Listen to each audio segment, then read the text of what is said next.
Hey, what's going on, everybody? I wanted to jump in real quick because I had some extra time waiting to go pick up my daughter, and it feel like it's been forever. It's been a little while. I've been trying to work on my consistency, but I'm just not one that wants to be a talking head in the sea of information, or to just be seen, to be seen, or to just talk because I have lips. I want to excuse me. I want to actually have something to contribute, something to say, because I understand that time and attention is gold. It's everything. Why you think, where do you think the statement comes from when it says to pay attention? Our attention or our focus is our currency. It's everything, and with everything contended for our attention nowadays, I just want to make sure that I continue to provide value and great content that can contribute and not take away. With all that being said, I've been going through my own process as far as what updating what I was talking about last time I was on here. As far as uh, it's a rabbit hole. The carrot that initially drew me was just challenging and reprogramming my limiting beliefs, and I'm still on that, but it just goes so much deeper and in depth, and that's why I say it's like a rabbit hole, which is a great rabbit hole as opposed to a rabbit hole that doesn't lead anywhere. It's actually going somewhere, and I'm actually seeing it fleshed out and incarnated in my own life, and so I'm just coming back to report not only what I hear, what I've studied, but what I know, what I'm applying, and what I'm seeing results from. And I think that's important because nowadays it's so easy with social media and everybody having a smartphone, being able to access so much content. It's easier to pirate or be an echo of someone else's message or information and pass it off as your own and not really have any tangible results and not really be questioned or called out on it for the most part. And that's not my intention.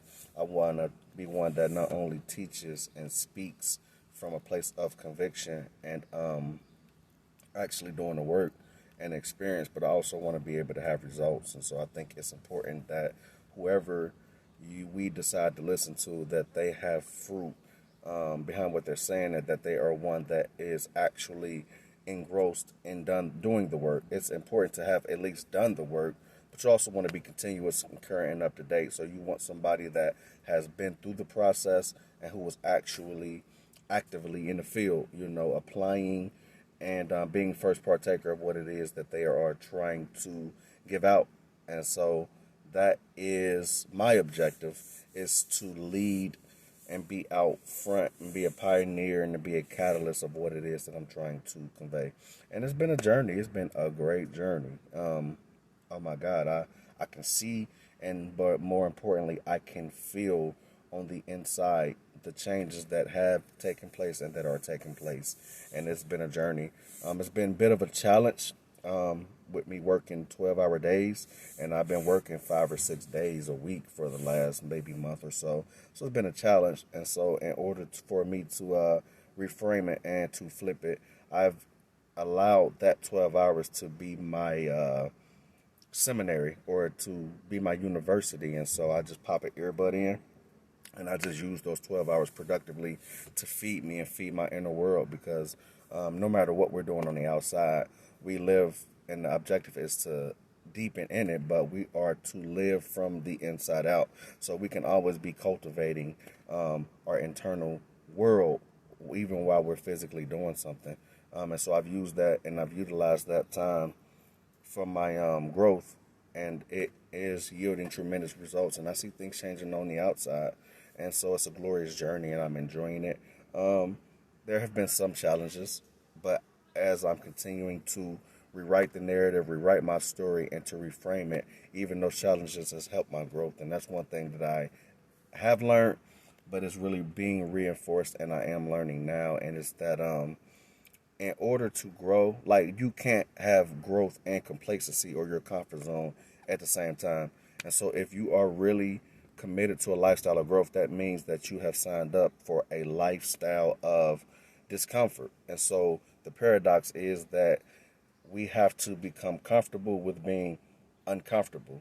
And so, in order to grow, and for as long as if you signed up for the journey, and if you're in it for the long haul, that means that you will always be uncomfortable. Of course, there will be rest periods and transition periods. And I'm not saying that life will always be trial and tribulation, but you will always be challenging yourself and your comfort zones, or there will be catalysts that will come to challenge you, as opposed to a person who is not committed to growth or who stop at a certain level.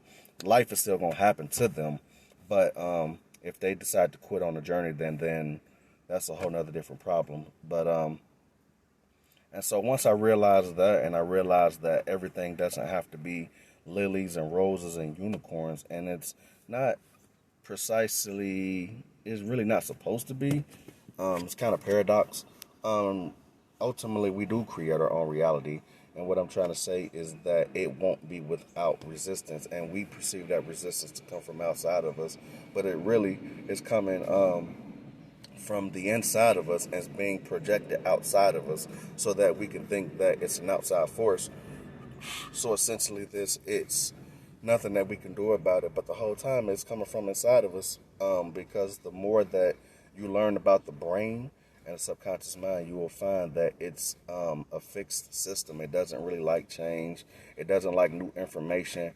It is our habitual brain. That's where the programs go, and it's kind of stuck in its ways, and so it'll do everything that it can to protect from any outside invaders getting in, and it perceives any new information or change or way of doing things. It perceives it as an invader, even if it's we are the ones that initiated the change. And so that's a whole process, and really that is the process, and that's the key to change. And once we learn how our internal world works, how to synchronize it, how to bring everything into coherence, and how to leverage the way that we're wired, that's really, in a nutshell, what life is about. And there will always be ever increasing challenges and new desires and things that we want to do. So we will never not be on the growth wheel, not like a hamster wheel, but we will never not be in the process of growing. And so you think that once you get to a certain level and you've manifested certain things that you desire, that it's just like you can just kick your feet up and just retire. But I'm just like, if you're committed to growth, and as long as we're here, there will always be greater desires, greater challenges, greater things that we want to bring into fruition, or just things that we want to do. And so it's a journey, and we initially start out the process thinking it's about some manifesting something that we desire, but initially that desire sets us on a process and a journey. And so it's not about the destination, it's about the journey and the growth and becoming the person that is in congruence and synchronized with what it is that we desire. So if you desire wealth, it's not just a one-time lump sum payment that you're desiring. You may think that it is, but it's not. Ultimately, you want to become a wealthy person. That wealth is a byproduct of your world, because I'm just like, we think that it's just money, and the Bible does say that money answers all things, but we want a complete life, and that does include abundance, and money is included in that. But we want an abundance of peace, of time, freedom, of joy, and certain intangible things. And money can be leveraged to help us with that. Definitely, I'm not opposed to it. But we want wealth and we want abundance in every area of our lives, and so that's a journey. So we don't just want the thing; we want to become the person that can command and create that reality, so that that is your world that you dwell in. And then, because I'm just like, if you don't, even if you get what it is that you initially desired, and say that it was money, if you don't change your mindset and you don't change your internal world and become that person, so essentially you're still that person that's operating from a scarcity or a lack mentality. So if you were in a crisis and needed assistance and rescue that one time, if you don't change, then essentially you're that same person that needed it. So you'll need it again, and you'll continually, perpetually need it again until you either change and become the person that is abundant, or unfortunately, most people die in that state. and they don't have to. So I just wanted to jump on real quick and give you guys an update, share a couple of insights, create some content, get some content flowing. I'm definitely on that.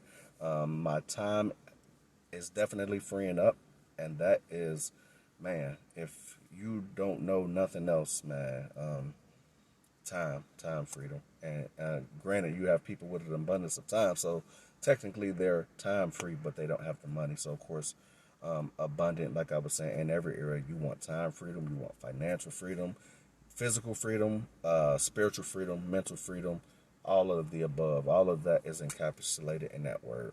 And the key to that is operating from a, again, paradigm of abundance and wealth, which includes money, but it is not exclusively limited to that. So again, I thank you guys for listening and giving me your time. Like, share, comment, subscribe, promote, do all that good things. If it has helped you and you've derived any value, hopefully you'll share it with somebody and they can receive the same. Depending on what platform you're seeing this on right now, it depends on what you do. Like I said, like, share, comment, subscribe, all those good things. This is your boy Brandon, aka FFCLAY from Transcend Global. And until next time, peace.